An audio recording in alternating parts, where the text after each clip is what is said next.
Welcome to another edition of Talk City Greensboro, produced by GTN, featuring interviews and events happening around town. It's an easy way to stay in the know while you're on the go. Subscribe to Talk City on iTunes, Stitcher, Google Play, or SoundCloud so you can keep up with what's going on in Greensboro city government and beyond.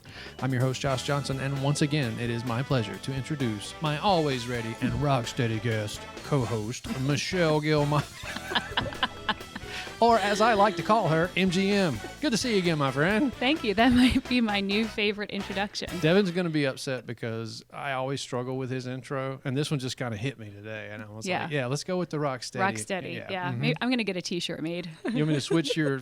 rather than call you MGM from now on, I'll just call you rock steady. I love it. Maybe I can get a new badge made that says rock steady. Who do I need to talk to? All right. What's up, Greensboro? We want to thank you for listening to our conversation each week. We sincerely hope you enjoyed our podcast last week for Bring Your Sons and Daughters to Work. It was a hoot. All kinds of fun. That was off the chains, the rails, everything. It was hilarious. Yeah. Josh and his Smarties, that killed me. Did you? Yeah, I saw the Smarties. I got Ew. I got candy shamed. He did get candy shamed. Yeah. All right. Well, today we have a very special guest and an all-around wonderful person in our studio talking about the amazing work she does for the City of Greensboro Human Rights Department. Jodie Stanley is the Education and Outreach Coordinator for the department, and we are so glad to have her here with us today. Our friend, Jodie Stanley. Yay! Yay! I need an applause track. We do need an applause track, Yeah. We'll work on that. Well, you want me to take the first one, Jim? Yeah, go for it. I mean, rock steady. Jodie, welcome to the show. Thanks for coming. And good luck as you try to answer these questions. So give us an idea of what the Human Rights Department does. So, I was thinking about this morning. The Human Rights Department, which, by the way, we are not human resources. That has to be the precursor to this conversation. Mm-hmm. Even my husband is like, babe, in human resources, is this what you do? And I'm like, oh, dear. So now that I put my husband on blast. No, the Human Rights Department really exists because not everybody in this community has the same experience, right? They're all different walks of life, all different access to like socioeconomic, layers, and there's language, there's, immigration, there's a host of different things that people are navigating. And so the Human Rights Department really exists to make sure that those people have a platform. And that's a very simple way of putting it. So we do a lot of different work. We support women and women's equity, women's rights, that kind of thing. We raise awareness about things like pay equity in the workplace, right? Super cool. We have a reentry project. Did you know 1 out of every 3 people in the United States has a criminal record? Wow. 1 out of every 3 people. Yeah. That's a lot. Yeah, it is. It is. So that's 33% of our residents that are struggling with a criminal record, whether they've been incarcerated or not. Right. And it presents a massive barrier to like accessing education, employment, housing. There's just absolutely. a lot of issues absolutely. there. So we have a project called Thrive GSO to try and bring the community around this issue of reentry. And then we have the Human Rights Commission, which has been around for ages and ages. Mm-hmm. They were really instrumental in the development of like the Truth and Reconciliation Commission. I don't know if you've ever heard of that, but really it's kind of a big marker in our history here in Greensboro. Then we have the International Advisory Committee, which is like, that's kind of my heart. That's where I land. I'm like, yeah. And then we also, we have the Ad Hoc Committee on African American Disparities, as well as the Transgender Task Force. So you can see like it runs a really broad spectrum of work. But really, these are all populations that struggle. They're populations that have trouble accessing services. And so we exist to kind of raise awareness about those challenges and lift them up, and at the same time educate the public about what's happening and making sure that we're being inclusive in our practices here at the city. Right. Mm-hmm. Right. Okay. And you do a great job with that with a Yes, small you do. staff. Yeah, I know. Yeah. I feel like we have 4 people, 5 people. I don't know how many people we have. It's either 4 or 5. But no, we operate really. We have these volunteer bodies, and that's really how the work gets done. Yeah. So we're doing a lot of people management in the work of it. Yeah. Yeah, we have a real teeny In case we don't get to it later, if people want to volunteer on one of the Yes. commissions, Yeah. how do they do that? Yeah. So if they want to be a commissioner, they can actually fill out an application. There's an interest form. You can just Google Greensboro Boards and Commissions, and it'll come right up to the city clerk's page. Fill out the interest form and submit it to city council. And then they keep your name in the database until they're ready. They have an opening. And it has Great. to be by district. So there, it's kind of like a couple of stars have to align, before everything opens up. Yeah. But they can always volunteer. They can always come and help us out. Or, we just had a great big event a couple weeks ago. I had about 30 volunteers that came in and helped us out with an election. So there's always opportunities to become engaged. Becoming a formal commissioner is a different story. Mm-hmm. Awesome. A little more Yeah, we intense. want our community members to become engaged For sure. in any way possible. Yes, absolutely. Yep. Great. Yep. All right. So for many people, they don't know that language access is a requirement of the federal law. So tell us a little bit about that and why it's important for our community and the work we do with the city. Yeah, so this is something I learned about.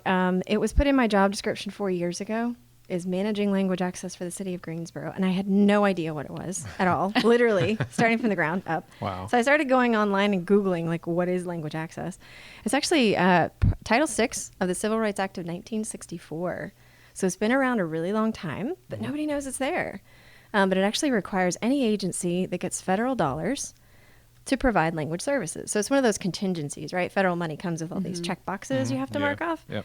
And so this is one of them. We have to make sure that our residents, that language is not a barrier. And the idea here is not just checking a box for compliance. So not just translating the water application into Spanish. That's not what we're looking for. Not enough. Yeah. They Yeah. define it as meaningful access, meaning that someone who speaks another language should have basically everything they need to fully engage, whether civically or, socially, in community services. So Parks and Recreation, to think about a person who speaks Korean or a person who speaks Spanish, how can they fully engage, and are we making that experience possible? That's what we're tasked with doing. So and it's really exciting to me. I love it because I was born and raised in South America. And so I grew up being bilingual. It was nothing to me. I didn't realize what a big deal it was. Yeah. But I remember feeling like a stranger when I came here. So I remember the feeling of being an outsider and how hard that was for me. And then it was so hard to watch people around me that only spoke one language. They couldn't understand. They didn't know what was going on, whether I was in Bolivia and it was a new person from the U.S. that couldn't understand Spanish, or whether I was here in the U.S., it's just, so I have a real heart for playing that role of a bridging, person, a person who connects people, a person who pulls in the outsider and says, hey, you belong. How can I make you feel welcome? Yeah. Yeah. So translation and interpretation. How are these different? Why are these different? Y'all want to take a guess? Do you know? I think I know. All right. What? Translation is the written language, and interpretation is the verbal. I've been to one of your classes before. Oh, man. I know. Gotcha, Josh. Way to go. Because I am rock steady. Yes, you are. Yes, you are. But it's super important in the work that we do for the city because there is a difference. And it's not as easy as just pulling up Google Translation when you're trying to do a document. We do not want to do that. Super tricky. Yeah. So the way I explain it in a lot of the classes that I do is lending the same respect for other languages as we do for English. Think about our communications department here at the city. We have trained people who have 4-year degrees in communications. We make sure they have probably 2 or 3 years of work experience before they come to work here. Even before they send out a press release, they're most likely getting a colleague to proofread it for them. Are we lending that same level of respect to Spanish? When we get a translation, is it done by somebody who's been trained to translate a document? Is it done by someone who is certified, someone who's been has that experience and has been tested and tried and true? Yeah. Or are you just giving it to that staff member because of a lack of awareness? The thing is with all this, people usually aren't trying to do the bad thing. They're not trying to... probably not. They're just trying to help. They're trying to help. Yeah. No matter who you are, you're trying to help. But it's really important that we're aware, that we understand these nuances of language, what it looks like to transition from one language to the next. I remember years ago, I was actually asked to translate a legal document, and y'all, listen. I can't even read them in English. No, that's, do you understand? I know exactly. Right. So, I left Bolivia when I was 17, so I have a 17-year-old's version of Spanish. Up until last year, I learned last year where to put the accent marks. Okay. It's kind of an important thing in Spanish. The accent marks determine what the word means, right? Sure. And here I am being asked to translate a legal document. Oh, wow. And I said, no, I'm not qualified. And they said, yeah, you're going to do it. I said, no, I'm not qualified. And they said, yeah, go ahead and do it. We'll handle liability.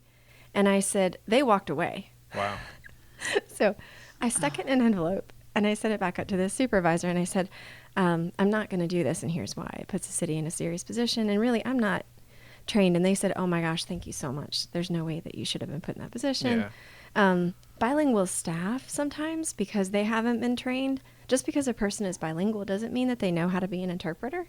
It doesn't mean that they know how to translate a document. You have to be trained to do those things. You do. So sometimes like bilingual staff are trying to do the right thing and trying to help out. And they take on a task that they probably shouldn't have because they don't know the limitations yet of their skill set. So we've implemented some bilingual staff training, which is really cool. I think we're going to talk more about that in a little bit. But Do we have interpreters for the city, or is that where the language access program comes in? yeah, so that's where language access comes in. Is what we're doing right now is we've worked with Language Line, which is it's a telephone number that you can call, and you kind of get a three-way. It's a three-way call, right? So conference call on your office phone, and you get access to over 250 languages. Oh, cool. Right? Yeah, That's cool. I know, super easy access. You got to pay for it though. It's a little pricey. So we had that. That's always been in place, and most departments have easy access to that. What we're trying to do now is identify bilingual staff that have the ability to speak another language, and we're testing them. So if they pass with a certain grade on their test, then they can actually become interpreters for the city, and we can use them in certain settings. Oh, great. So hopefully we're going to be able to, and we're compensating them for that, because that's an equity issue as well. If we've been using our bilingual staff to help translate and interpret for years, but we haven't been paying them. Yeah. And that's not cool, right? Yeah. So making sure that we're honoring and, again, respecting their ability to speak another language and respecting that concept of what it means to transition from one language to another. That's super awesome. important. Yeah. And making sure that we're compensating staff. I really feel strongly about that. That's great. Yeah. All right, is this one me? This one's me. Is it? I think so. Yeah, it is. I mean, don't. And this is something that I actually. We could do this, guys, if we had to go there. We'll figure it out. All right. I'm going to ask it. All right. What is the International Advisory Committee? And I know a little bit about this because I participate in some of your meetings, and I love the work that you're doing for this. Yeah. So I hope that the listeners are excited about this as well. Yeah. Well, I'd love to know what you love about it. That's really cool feedback. So the International Advisory Committee was created in 2008 by City Council as a subcommittee of the Human Rights Commission. As a subcommittee, they have a ton of freedom, right? In 2014, it was redesigned at the community's request. What happened was a person was appointed to be the chair of the International Advisory Committee who represented one of the nonprofits, which it's not bad. It's not a bad thing, but there are many people that are qualified in the immigrant community, foreign-born immigrants that are well qualified to take this. So the community said, can we please redesign this group and allow for an election? So they host an election every 2 years, and there are 5 members now on the team instead of just one chair, and nationwide. Super unique model. I don't know of any other city and I talked to a lot of people across the country. I don't know of any other city across the country that has this model. That's awesome. It is. Yeah, that's very cool. I know. I'm pretty excited about that. What do you like about working with the International Advisory Committee? Well, I kind of became more engaged when COVID happened. Yeah. And for sure. it's been so interesting to just kind of hear how the immigrant and refugee community perceive things and what their reality in the community that we live in. And a lot of times in the work that I do with Parks and Rec, we make a lot of assumptions about, what community needs and what they want. And just hearing from people directly has allowed us to change the approach that we go about providing programs and providing outreach and community contact. Awesome. So yeah, I mean, and they are so passionate about their community and their families and their youth, and it's just like fascinating to be on their calls. Yeah. So thank you for doing that. Yeah, of course. Yeah. We were hosting weekly Thursday morning meetings. I think that's what you're referring to. Yep. In response to the pandemic, and they have been hit hard by the pandemic. I mean, there was a story. I think I knew we had a lot of work to do the day that I heard about. I don't know if you were there that meeting, but there was a refugee that was showing up to work, and they had taken Tylenol every day before going to work, because that was when they were starting to take the temperature. Yep. And he knew that if his temperature was over a certain level, that he would be sent home without pay. And his biggest concern was, I've got to feed my kids. And so when you're thinking about, you hear that story, it changes you, right? Yeah. It changes the way that you understand what they're seeing and what they're experiencing. And it changes the services that you offer. It shifts the way you respond. So it's just been really important to listen, especially during the pandemic, for sure. Yeah, absolutely. Yeah. So you've created some really unique opportunities for city employees to engage and connect. Can you tell us a little bit about that? Yeah, so I'm super passionate too about training. I love training city employees. So I do a lot of external work working with the community, but I do a lot of internal work as well. And some really neat things that we've established here at the city. We actually have a basic Spanish class for city employees. And this was created upon request. Everybody was like, hey, I want to learn Spanish. So we actually have a really basic Spanish class. We ask them to develop a couple phrases that they want to learn by the end of the course. It's like a 12-week course. And they walk out and they hear from, so we've combined it, not just Spanish, but we've combined it with, there's an Immigration 101 section where an immigration attorney comes in and talks about the immigration I've been system. to that. Same guy that Fascinating. you heard. Yes. Fascinating. It does a wonderful job of giving you, your jaw's on the floor. You're just like, I had no clue that it was so complicated. There was so much to it. And then their other favorite part is we actually have a business owner come in. She owns an ice cream truck, and her name is Marcela, and she comes in and talks about her experience as a customer living in the city of Greensboro, because she lives here, she serves here, she raised a family here, but she's an undocumented resident from Mexico. And so she talks about the experience of not being able to go see her mom when her mom got sick. And, now she wants to build her business here in Greensboro. She wants to go to like 2 and 3 ice cream trucks and kind of, and this is what happened when she walked into a city office. This person didn't help her, but this other person did. So she kind of reflects like the positive and negative aspects in a really profound way. And again, it's wild to see the students, their hearts change. And I think that's one thing that's really important with all of the work that we do in human rights is empathy. Yeah. And let's learn to, because people have empathy, right? Nobody's hard-hearted. It's just that we haven't tapped it yet. Yeah. So I get to do some really cool training. So that same Immigration 101 course we did in a Lunch and Learn series. We also did Working with Deaf and Hard of Hearing, which was our other really popular one. We had about maybe 60 to 80 city employees show up for that one. So they were learning like basic sign. It was really fun. And the entire presentation was done by someone who's deaf. And then she had an interpreter working with her. So, but you were trying to stay focused on the speaker, and not on the interpreter. Right. It was just a really fascinating experience. Really, it's just fun stuff. I get so passionate about it. Yeah. And sign language. I took sign language in college, and that is not easy. No, if you don't stay up on it, like anything. For sure. Yeah. And did you know that a lot of people believe that sign language is universal? Like across the globe, it's all the same. And it's actually not. There's American Sign Language, which is really unique. It was developed here. Has nothing to do with English. It's a completely different language in and of its own. But it's actually really similar to French Sign Language. Really? They're very, very similar, interesting. of all things. Yeah. Never knew that. Yeah. Yeah. Interesting. Well, if people are interested in more information about anything that they've heard on this show, where's the best place for them to go? So they can find us on the city's website, Human Rights Department. It's probably the easiest thing. They can Google us. They can also look up, if they have any interest in any of these specific things, they can find us on Facebook. We have a Facebook page for the Human Rights Commission. We have one for the Commission on the Status of Women, International Advisory Committee.